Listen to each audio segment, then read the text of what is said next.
Okay, this is a session on approach to lower motor neuron localization. So to know how can you localize a lower motor neuron lesion, you should know the anatomy. First, if you don't know the anatomy, then we can never be able to localize. I'm just going to make it very simple. I'm not going to complicate things. I'm not going to teach you complex neurological stuff. This will help you to localize the lesion. It doesn't matter if you are in an examination, maybe if you are in a PACES examination, or if you're going to be in a MD exam, DNB exam, or if you're going to be in an FCPS examination. And even if you're seeing your patient right in front of your bed, you're examining him, you will not get confused after listening to that. Where is the lesion? I'm just going to make it very simple and very plain and very straightforward. This is your spinal cord. These are your anterior horn cells. Okay, these are drawn by me. Forgive me if there are any haphazard in the way I drew. And this is your dorsal sensory root. This is your ventral motor root. This is your dorsal root ganglion. Okay. And this is your plexus. And from the plexus comes your peripheral nerve. This peripheral nerve goes to the muscle where this attaching to the neuromuscular junction. I hope all of you clear. Once again, see the place. Anterior horn cells, dorsal sensory root, ventral motor root, dorsal root ganglion, plexus, peripheral nerve, neuromuscular junction, muscle. Apart from that, the lower motor neuron can also be can affect it from the cranial nerve area, that is from the brainstem also, because that also has a lower motor neuron. Okay, that directly supplies to the skeletal muscle. For example, your facial muscles. Facial weakness has both LMN pattern weakness, it has UMN pattern weakness as well. Okay, so UMN has a bilateral representation, LMN has a unilateral representation. So I hope all of you are clear with this. So once you are clear with this anatomy, once you are crystal clear with this anatomy, we are going to go straight and look at just only one table that is going to give you every information.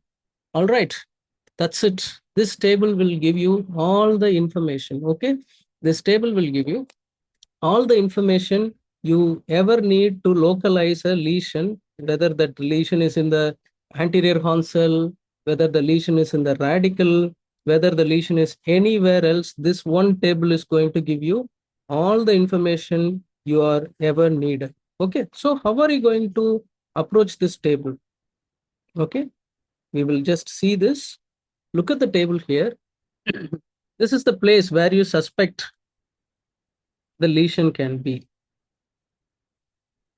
In the first column, we are going to see about the symptoms. I'm putting SX. The next column is the pattern of weakness. The next column is your tone. And the next column is your reflexes. The next column is your coordination. And the final column you are going to see is the sensation. What type of sensory weakness you are going to have. First is anterior horn cell lesions. I'll tell you what are the anterior horn cell lesions shortly. So the symptoms will be asymmetrical weakness typically will be there, and atrophy can be there. Sometimes it can be symmetric like the disease which we have seen. And weakness can be proximal most commonly, and distal also can be there. And if there is an ALS-like thing, then there will be bulbar weakness also will be present. Tone will be typically flaccid. ALS will show mixed LMN and UMN pattern. Reflexes in ALS, it's increased. It is absent or low in other conditions, especially in the affected segment. Coordination will be normal here, and sensation, there won't be any sensory loss. Then comes radical. Typical symptom will be sharp root pain will be there. And weakness will be in the root distribution, depends on which root is involved. Tone will be decreased. Reflexes will be decreased on the root level. Coordination is going to be absolutely normal. And typically the sensory loss will be dermatomal. Typically tingling loss, tingling type of sensory loss, and paresthesias will be there. Then comes your root lesion. Root lesion will have a radicular pain. Okay, typically it will have a radicular pain. Here the weakness will be a myotomal pattern. Tone will be decreased. Your reflexes will be diminished. Coordination will be normal.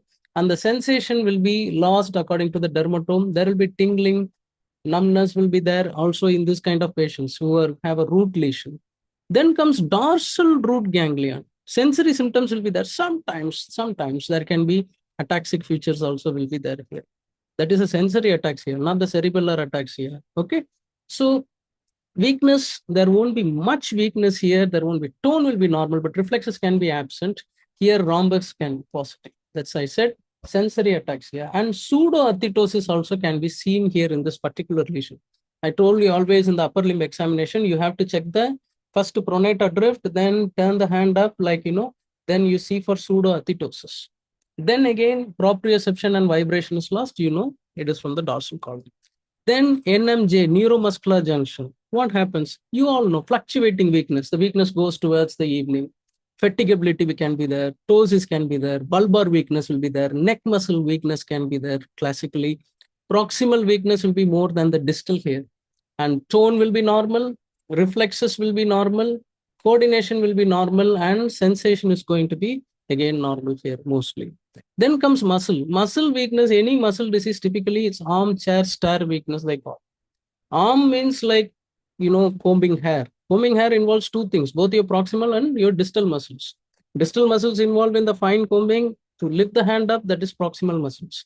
And like, getting up from the chair, climbing up and down the stairs. And again, proximal will be more than distal. There are some diseases causing distal myopathy. And tone can be normal or decreased. Again, reflexes can be normal and decreased at the later stage. Coordination is normal. There won't be any sensory finding. Okay. Don't tell a sensory finding case as like, the disease is localized to the muscle. This one table, if you go through and examine a couple of patients, it's more than enough. You will be able to localize and pinpoint where the lesion is. At least closer to that. Okay. At least closer to that, you'll be able to tell, and you'll be able to proceed with your investigation and management. So I hope all of you are clear with that. You can take a screenshot, better to note down so that you will never forget. Now coming to a couple of diseases involved in all these places. So anterior horn cells, the disease you should know is MND, ALS, that is Lou Gehrig's disease, polio, spinomuscular atrophy, and the condition we have just seen, SBMA, also localized to anterior horn cells. Then the roots, your GBS, disc prolapse, spondylosis. Then comes your radicals, early compressive radiculopathy, your GBS, AEDP, CADP. Then DRG. What is DRG? Dorsal root ganglion. Can be paraneoplastic, cisplatin toxicity, plexus, brachial plexus injury, most common. Diabetic amyotrophy and radiation injury, induced plexitis. You would have seen these questions multiple times in your MRCP1 papers or in your USMLE papers, this radiation induced, plexus injury and all those things. And there is one more thing which we haven't discussed, that is your, good old peripheral nerves. You can go to my YouTube channel. There is a video on approach to peripheral neuropathy. There I have discussed those things. Coming to the muscle, it can be a myositis, myopathy, dystrophy, altered calcium levels, potassium levels, magnesium, phosphate, anything can be an endocrine. And also don't forget drugs.